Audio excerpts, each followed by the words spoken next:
It's a potentially blockbuster news. It's been reported that AEW and Fox have had contact. This comes as All Elite Wrestling recently filed a trademark for AEW Shockwave, leading to a lot of talk that there could be a brand new show, and it might just end up on Fox. Is AEW about to take WWE's Fox contract away from them? What's going on with WBD? All that much more coming up right here. We're also gonna talk about two former All Elite Wrestling World Champions who are stepping away from the company, at least temporarily, that we know of.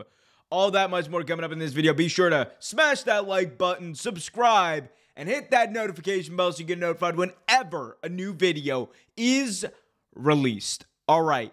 First things first, what the hell is going on in AEW? Right now, we know that AEW is looking to finalize a deal that would not only keep the current slate of AEW programming on TNT and TBS for time to come, but also could include a component for Max, for their pay-per-views, definitely their library. But on top of that, they could be looking for potentially more content to shop to other networks. One of those networks just happens to be Fox. So, FightfulSelect.com, best $5 in the wrestling news business, they said the following in a new report. It says, quote, after the Shockwave trademark emerged, there was internal speculation in both worlds that a new program could be headed to the Fox family of networks, whether it be Fox itself, Tubi, FS1, or anywhere else. One source close to Fox had indicated to Fightful and Beyond the Bell's Andrew Zarian that there were no troubles in moving ads for wrestling, but that the cost of SmackDown cut into that quite a bit, and that Fox would be interested in keeping wrestling as a part of their programming with the right deal. This comes as a major change for AEW, as when they added Collision to their current WBD deal, exclusivity was worked in, which is why AEW Dark no longer exists. We're told that regardless of what deal is reached, the exclusivity clause runs through the end of the year, but was a part of WBD discussions that could see a return of non-exclusive programming. Okay, so a lot of talk there. By the way, a lot more details about the things leading up to the situation, more information about the situation in the Fightful Select article linked in the description below. Check that out after the video. But a lot of talk here. First, the Shockwave trademark. Tony Khan kind of addressed this a little bit, and all he kind of did was like kind of just say, I'm a promoter, and I'm going to say the promoter thing, which is a Shockwave is coming, and we don't know what exactly that could be. A lot of people have interpreted that as a new show. I originally thought maybe it's a new pay-per-view they're doing, but with this Fox component and this report about a Fox component added in, it definitely does make things interesting. You know, for the people who may be wondering, like, well, you know, what's going on with WBD? It looks like they are still going to be on WBD. Tony Khan said that they are on the 1 yard line. He said there's a 90% probability that within the next month that TV deal, that media rights deal will be announced. At this point, though, where there's smoke, there tends to be fire. And I'm not going to say that Shockwave is a show that is definitely going to go on the Fox family of networks. But when you have this much talk, I mean, it does beg the question. And, you know, the big thing that everyone's going to ask is like, well, if Fox wanted wrestling so bad, why didn't they keep WWE? And it's precisely what Fightful put in their report. The price tag for WWE was insanely high for what they got in return, and for Fox was not at the value they wanted. Fox essentially viewed a lot of the WWE deal as not as beneficial as they thought it would be. It did not garner what they hoped. It never really got to the point where they saw it as, something that was a real money earner in many ways. That Fox deal was a loss leader for them. And I'm not saying that, that relationship wasn't good. I'm not saying that, Fox and WWE, like the ratings weren't great. They were still like number one in a lot of the key demographics and things like that. But for the money they were paying, there's been a lot of reports about Fox just being like, it just was not what they thought it would be. And you kind of saw as time went on, they phased out the cross promotion for SmackDown. They phased out lead-ins that would be helpful for SmackDown. And I'm not saying that they, deliberately did that. It's just one of those things when you deprioritize, something within a network like that, it's going to have that effect, and you're not going to be thinking about that product as much. And again, I want to be clear.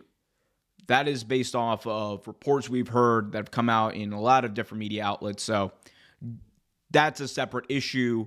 Regardless of that, WWE did somehow get an increase in their rights for SmackDown. So thank God for NBC Universal for them.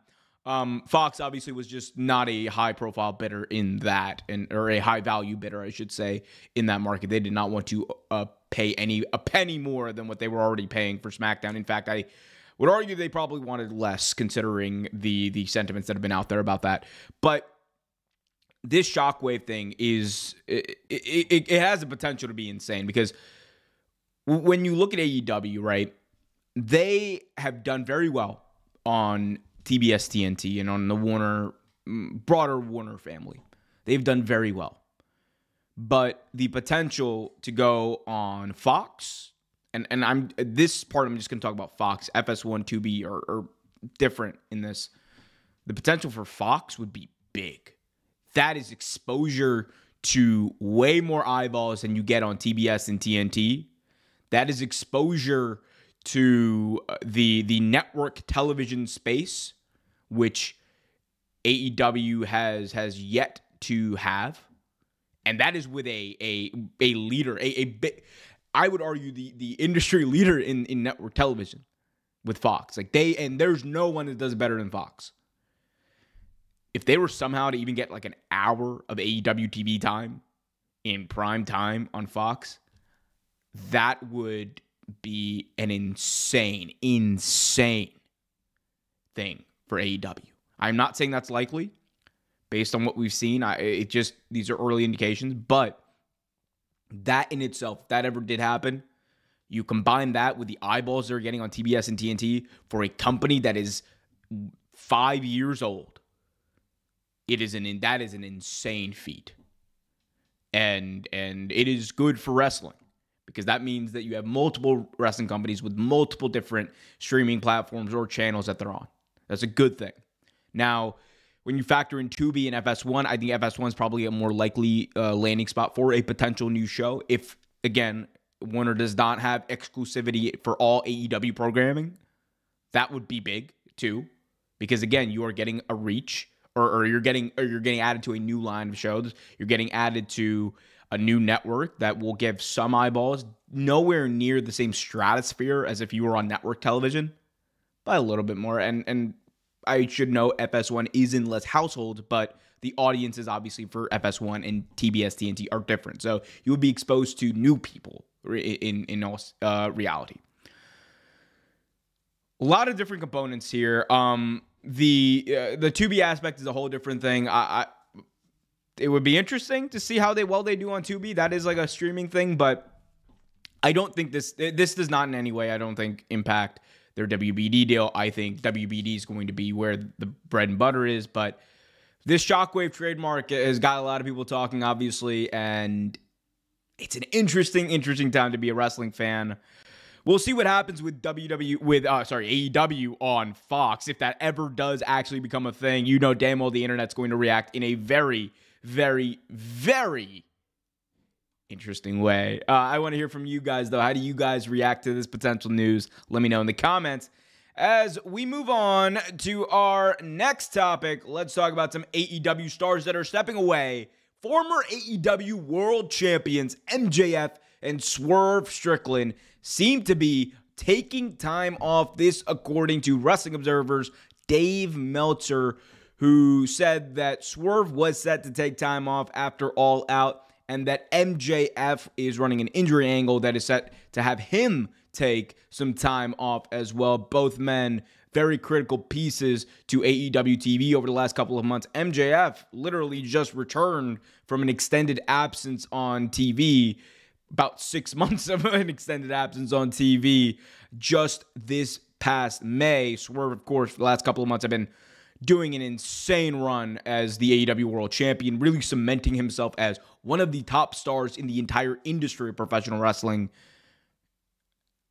For Swerve, let's talk about that first. That is a big one. I think for Swerve, it makes, I think as a fan, it makes a lot more sense. And, it is a well-deserved time off for Swerve. You think about what he's accomplished over the last number of months and the way that this title reign has evolved from Swerve being the undeniable guy to be the champion to him proving it in that same title reign was insane. From Dynasty to All In, Swerve Strickland was proved like did everything that he possibly could to prove that he was the best. And you look at just the 3 of his pay-per-view matches. This is an insane run for someone as a world champion. That match he had with Bryan at All In Wembley Stadium, insane. That match he had with Will Ospreay at Forbidden Door, insane. And you combine that with a feud with Hangman Page that was also, quite frankly, insane. I mean, the run that he had over the last couple of months is just star-making. Doesn't even begin to describe what it is, but Swerve Strickland genuinely, cementing himself as a main eventer in all of professional wrestling. Take some well-deserved time off, Swerve. Hopefully, we got a month until the Tacoma Dome. I want to see Swerve in the Tacoma Dome. I'm not going to lie. I'm going to be there in Seattle.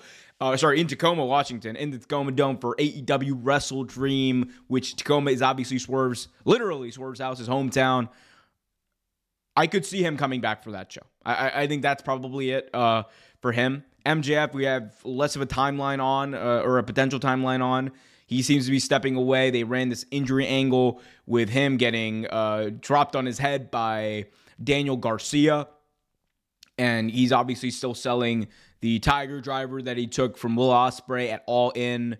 MJF is an interesting one also because he came back from an extended absence, but we don't know what the current contract is for MJF. It's possible that he could have less dates worked into his deal, and that could be part of the deal, but we'll have to see on that. But the big thing for AEW right now is people stepping up. And I think one of the better things about wrestling in general, is that you have the ability as a wrestler to take time off. And, there is no off season, as we like to say in professional wrestling, but both companies are doing a better job, I think, of, switching talent in and out, giving talent time off so other talent can come back in. And I think that's a great thing for not only the talent, but for the wider wrestling universe, for the fans as well, because that way we have the chance to see other talent shine in those moments. Because MJF and Swerve potentially stepping away here allows people like potentially Jay White to get more TV time, Jamie Hayter to get more TV time, people who have not been on TV over the last couple of months. And it allows news stories to be told with the likes of Hangman Adam Page. It allows news stories to be told with Daniel Garcia, although we don't know what his contract status is as of yet. But I think they're going to see a lot of people step up here. I would hope to see a lot of people step up here. And very interesting times for AEW. That's for damn sure. Guys, I want to hear from you. What do you guys think about these two talents stepping away? What do you think about AEW, this TV deal, media rights, so much to talk about. I'm going to be right here, youtube.com/Real Take Wrestling to tell you all about it, fill you in, all that kind of stuff. I had coffee. I am wired to the gills. Let's get at it. Be sure to smash that like button, subscribe, and hit that notification bell so you get notified whenever a new video is released. And until next time, everyone, be happy, be healthy, and as always, keep it real.